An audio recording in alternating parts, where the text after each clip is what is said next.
Hi hello नमस्कार, मी वनिता स्वागत करते तुम्हा सर्वांचं माझ्या नवीन व्हिडिओमध्ये. कसे आहात तुम्ही सर्व? मजेत ना? मी सुद्धा मजेतच आहे. तर आज मी हेल्दी ड्रायफ्रुट्स लाडू बनवले होते. त्याची पूर्ण रेसिपी मी पुढे व्हिडिओमध्ये शेअर करतेच, त्यामुळे व्हिडिओ अजिबात स्किप करू नका. पूर्ण शेवटपर्यंत व्हिडिओ वॉच करा. त्याआधी ब्रेकफास्टमध्ये मी डोसा आणि चटणी बनवला होता.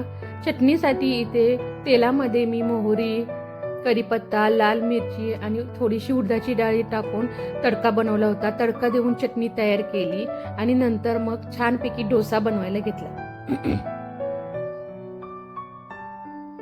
आणि इथे बघू शकताय तुम्ही, मस्तपैकी मी डोसा बनवला. डोसा आणि चटणी ब्रेकफास्टमध्ये एन्जॉय केली. नंतर घरातील छोटी मोठी कामं आणि दुपारचं जेवण आवरल्यानंतर माझा ड्रायफ्रुट्स लाडू बनवायचा प्लॅन होता. इथे डोसा बनवताना ऑइल स्प्रेड करण्यासाठी एक ग्लास कंटेनर यूज केलेला आहे मी, ऑइल डिस्पेन्सर ग्लास. त्याच्यामध्ये सिलिकॉनचा ब्रश आहे आणि ऑइल स्टोरेज करण्यासाठी खाली ग्लास कंटेनर आहे. खूपच छान क्वालिटीचा आहे. मिशोवरून मागवला होता हा. जर तुम्हाला हवं असेल तर तुम्ही तो परचेस करू शकता. मी डिस्क्रिप्शन बॉक्समध्ये त्याची लिंक शेअर करेन. त्या लिंकवरती क्लिक करून तुम्ही तो परचेस करू शकता. इथे लाडू बनवण्यासाठी छोट्या बाउलच्या मेजरमेंट प्रमाणे मी बदाम, काजू, सुकी खारीक, पिस्ता, अक्रोड आणि शेंगदाणे घेतले आहेत आणि 2 मोठे बाउल्स मी मखाने घेतले आहे. त्याच बाउलच्या अंदाजाने मी गूळ घेतलेला आहे आणि जसं आपल्याला लागेल तसं आपल्या रिक्वायरमेंटनुसार तूप घेतलेलं आहे आणि तसेच वेलची पूड सुद्धा मी तिथे घेतली आहे. सगळ्यात आधी तर इथं मी शेंगदाणे रोस्ट करण्यासाठी घेतलेले आहेत. छोट्या बाउलमध्ये अंदाजे 150 ते 150 ग्रॅम पर्यंत ड्रायफ्रुट्स बसतात. त्या अंदाजाने मी ड्रायफ्रुट्स घेतले आहेत आणि 2 मोठे बाउल्समध्ये जवळजवळ 250 ग्रॅम पर्यंत मखाने बसतात. त्या अंदाजाने मी सगळं प्रमाण घेतलेलं आहे. तुम्ही तुमच्या चॉईसनुसार, तुमच्या ह्याच्यानुसार ते प्रमाण घेऊ शकता. शेंगदाणे रोस्ट केल्यानंतर बदाम सुद्धा छान असे खरपूस मी रोस्ट करून घेतलेले आहेत. त्यामध्ये मी तुपाचा वापर आता रोस्ट करायला केलेला नाही. नंतर मी त्यामध्ये काजू टाकून ते सुद्धा छानपैकी रोस्ट करून घेतलेले आहेत. काजू छान रोस्ट झाल्यानंतर मी ते परातीत काढून घेतलेले आहेत आणि त्याच्यानंतर पिस्ता रोस्ट करायला इथे कढईमध्ये टाकलेला आहे.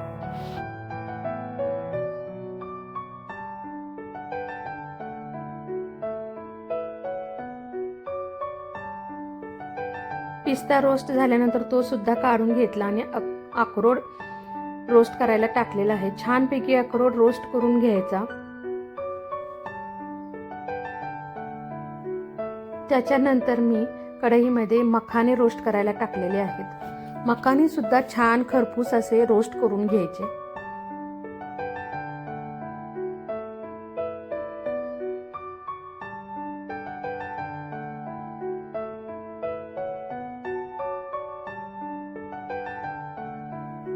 मखाने रोस्ट झाल्यानंतर सुके खारीक सुद्धा आपल्याला इथे रोस्ट करून घ्यायची आहे.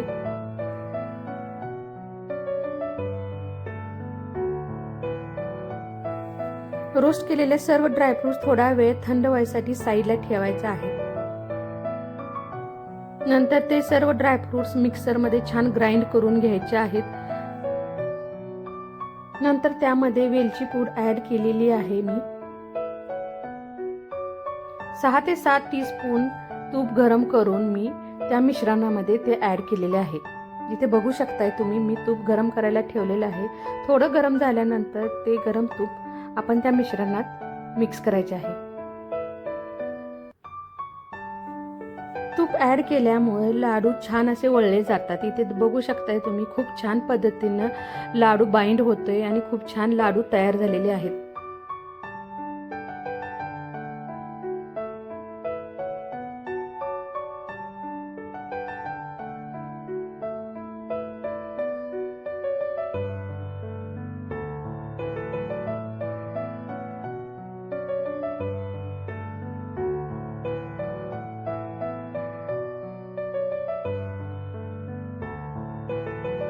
तुम्ही सुद्धा अशा पद्धतीने लाडू बनवा आणि कसे झाले ते मला नक्कीच कमेंट करून सांगा.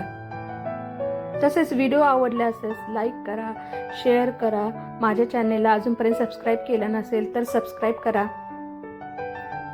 आता उन्हाळा असल्यामुळे खूप गरम होते, त्यामुळे रात्री थंडगार कुल्फी आणून एन्जॉय केली आणि अशा प्रकारे दिवसाचा छान शेवट केला.